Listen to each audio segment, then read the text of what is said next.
देखिए बच्चों, किसी आवेशित संधारित्र की ऊर्जा हम किस प्रकार से ज्ञात कर सकते हैं। मान लीजिए संधारित्र को आवेशित करने में किया गया जो आपका कार्य है वही आपका उसकी ऊर्जा के रूप में संचित होगा।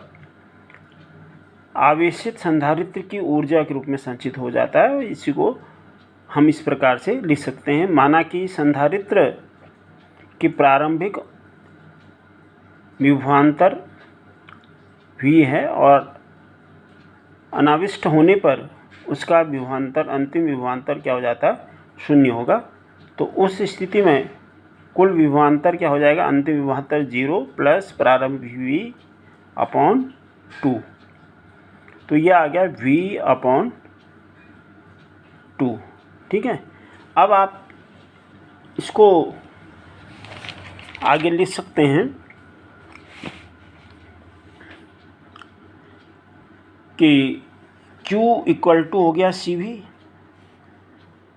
या Q = अब आप क्या करेंगे, C को इधर ले लेंगे।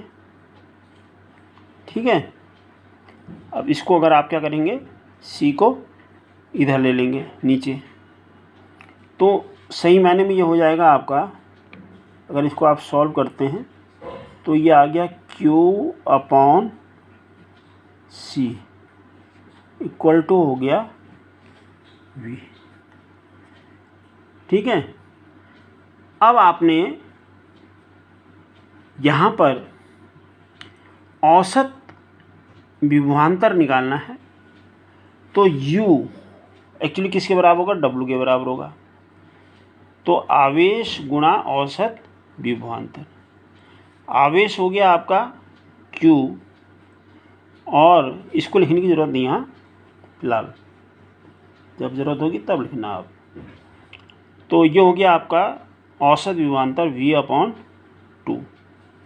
तो U = कितना हो गया, ½ 1/2 QV। अब आप जानते हैं Q = क्या होता है, CV। तो U = हो जाएगा ½ CV × V। तो ये आ गया आपका ½ CV², या U बराबर आ गया ½ C, V की जगह रख दिया आपने Q/C। ये V की जगह रख दिया आपने Q/C, तो Q/C का स्क्वायर हो गया। तो ये आ गया आपका। इसको सॉल्व करेंगे तो Q/C² होगा, C एक घात कट जाएगी, तो ½ आ जाएगा Q²/C। फिर आप लिख सकते हैं आप इसको U = ½ QV। ½ QV कहाँ पे आया है, ये आया है ½ QV। तो ½ जो है आपका CV² हो जाएगा। V²। क्यों हो जाएगा, क्योंकि आपने जो है Q = CV हुआ।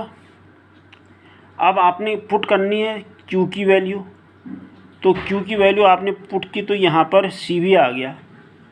कितना आ गया, यहाँ पर CV आ गया। जब यहाँ पे CV आ जाएगा तो ½ C क्या हो जाएगा, ये V² हो जाएगा।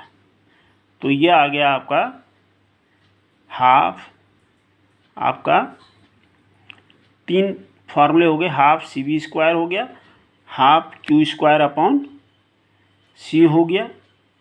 ठीक है। और शुरू में हमने लिखा ही था W = हो गया आपका ½ Q × V। ठीक है। तो इस तरह से आपको इसको लिख सकते हैं।